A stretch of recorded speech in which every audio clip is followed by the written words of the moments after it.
Did you know that it's legal to get arrested on your birthday? It's my birthday! How are you going to arrest me on my birthday?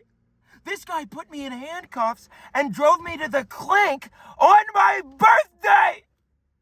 And did you also know that you don't even have to do anything wrong to get arrested? I didn't know that. I thought that if you got arrested for a crime, that would mean that you actually did something wrong. Not so. Our legal system expects you to be perfect, 100% Jesus Christ every single second of every day. If you are driving and if you don't even, when you hit something in a car, you don't know what's going on. It just looks like something, you have no idea if a homeless guy's throwing rocks at your car, you have no idea if it was a cardboard box, you don't know anything because you're going 75 miles an hour and our brains were not designed to do that. Our brains evolved to be in the jungle. So we don't know what the hell is going on when we're driving in a car. And if it takes you longer than 0.5 seconds to register exactly what happened and exactly what you're supposed to do and do exactly the perfect thing, that's a hit and run, apparently. According to Johnny Law, that's exactly what it is. I didn't know that. I thought that there was room for me to make a mistake. I thought that people understood that I wasn't perfect, but that's not the case, apparently. And what sucks is that no matter what I have to say, no matter what my side of the story is, it automatically doesn't matter because of a number on a screen, because of a test result, because my blood alcohol level was a certain decimal point. Anything I have to say about the situation is rendered null and void, even if it was the biker's fault. What is he doing in the middle of the road? Why do we let people drive in the middle of the road, drive on hunks of trash that you could find at a garage sale? Why do we let people pull whatever they want out of their grandma's attic and then drive it on the highway? And the worst part is these bikers, I see them all the time taking up the whole lane and they don't let me pass because they're so morally superior. They think they're so much better than everybody else. They're like, oh, I'm a biker. I'm the ideal urban transportation model. That's great. But guess what? Your Bernie 2020 sticker isn't going to make that pickup truck any softer. You can't just do whatever the hell you want just because you think that's what you should do, and that's what everybody else should do. And they run stop signs, and they all do. Because I see these people with their smug faces and their stupid helmets and their stupid reflective vests. I even saw a biker one time with a shirt that said, share the road. Ugh. And I every time I see a biker, I think to myself, I should hit this guy. I should kill this guy. And I have to stop myself. I have to talk myself down. And I'm normal. So imagine what people think. Imagine what half the people in this city think who are crazy. What they think when they see a biker. You're suicidal. If you go in the middle of the road on a bike, you're suicidal. How do we know that's not what this guy was? Maybe this guy wanted to die. We don't know. And it doesn't even matter. Because I am so sick of being judged on test results my entire life. My entire life, they said, your GPA isn't high enough. Your SAT isn't high enough. You're not going to get a good college. You're not going to get a good job. And now you're too drunk. It's bullshit. And now I'm cursing and I'm not going to be able to monetize this. But fine.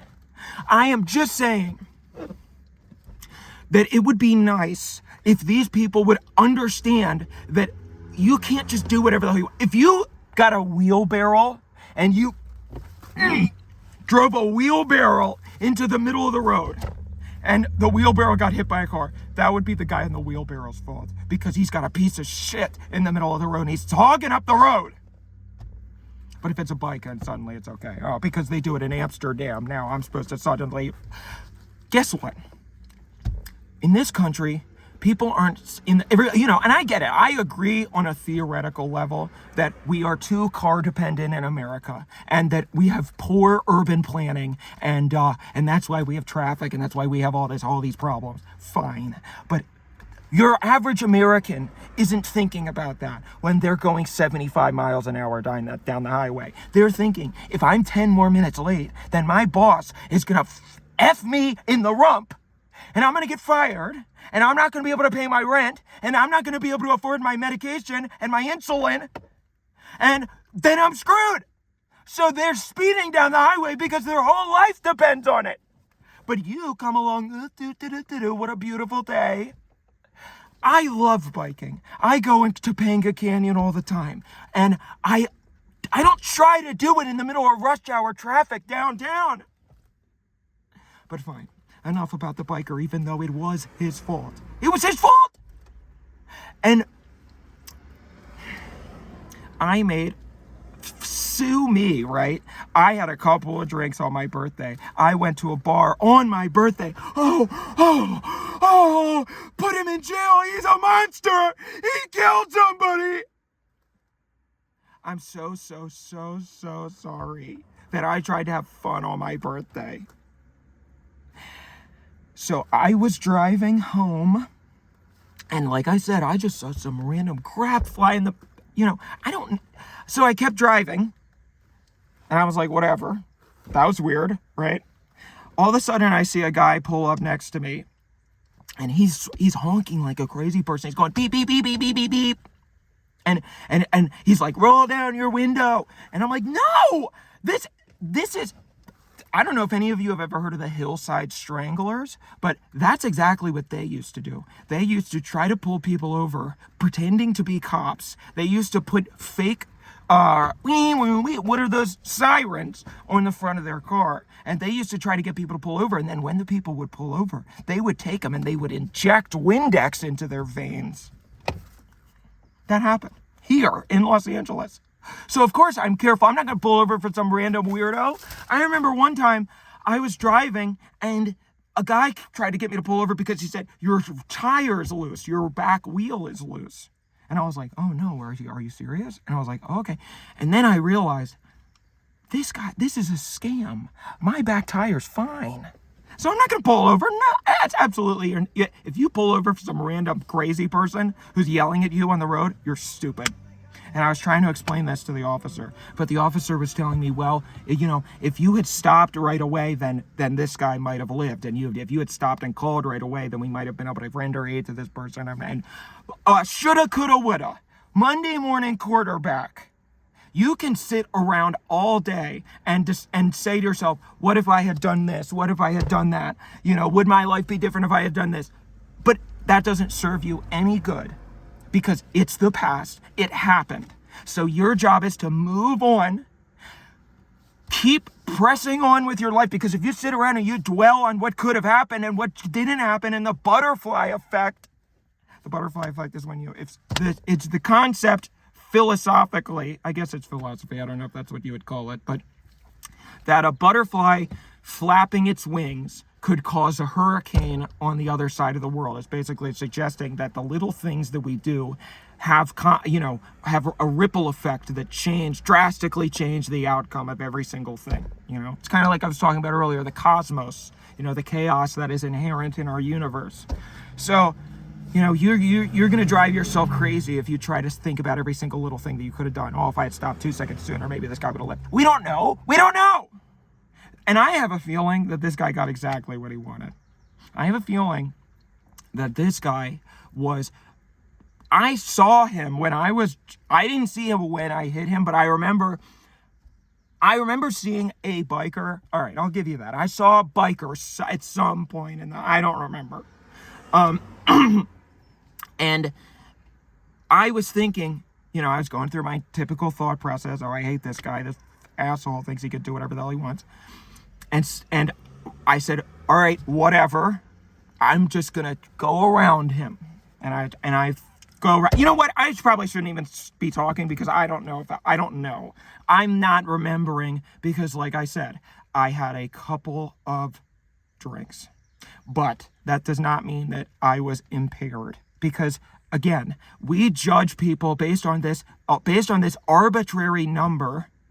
I'm sure that we all know, we all have friends where, you go to the bar and you maybe are, you have one drink and then one person might have one drink and then have to go to bed immediately. And then your other friend might have 5 drinks and then be totally fine. So it's different for everybody. We can't judge everybody based on this one single number. It just doesn't make any sense. So, so I would not have gone behind the wheel of a car if I thought that I was impaired such that I would have done something like hit a biker. I never would have done that. So the only logical thing that we can deduce then is that it was something this other person did. Because I have never in my entire life hit somebody in my car. Never once have I ever hit a biker in my car. So all of a sudden, the fact that it happened all of a sudden now says to me, at least, because I'm trying to think about this logically, something else must have been going on, right? Because it just doesn't, it's not something that I would do. But that doesn't matter. So I ended up having the worst birthday of my entire life because it was such a nice day yesterday too. And I was thinking, oh, I'm going to go to the beach. I'm going to be able to enjoy myself for once because it's been so cloudy and miserable because of this marine layer. And I was thinking, finally, something is going right for me. And people were texting me happy birthday. Not everybody. I will say that I was saddened, but not surprised at who didn't text me on my birthday. But now I know. That's very good information to have moving forward in my life. Take people's actions at face value. Because believe people when they tell you who they are. If it looks like a duck and it quacks like a duck, it's probably a duck, right? So anyway, now we know. Now we know that everybody in my life doesn't care about me. We know that I should never make the mistake of trying to have fun. We know that if you're not perfect every single minute of every single day, then you don't deserve to have a good life, and you deserve to be put 6 feet under in a box. And we know that people, don't be a good person because it'll just bite you in the ass. Let people take advantage of you and do whatever the hell they want. Because if you try to stand up for yourself at all, then you're going to get shit on. And of course, lastly, don't just give up. Because it doesn't matter anything that you do in this life. You're still just going to get screwed. Happy birthday to me. Oh, and thanks for 100,000 subscribers, by the way. That's really awesome. I'm very, very amazed that I could... it's really only been 3 months since I pretty much started from scratch on this YouTube channel. And it's amazing that I got to that point in only 3 months. So, and that's all of you guys, so thank you to all of you guys. Yeah, that's it. It was just a shitty day, day from hell. But... what are you going to do? I'm feeling good about everything else in general. I'm very excited for the future. So, don't forget to subscribe to my Patreon. And I have a cameo in my bio, so I've been getting a lot of people, saying happy birthday and all that. And that's fun for me. It's nice to see a personal connection to people. So, all right. Thanks for listening. I just had to get a lot of that off my chest.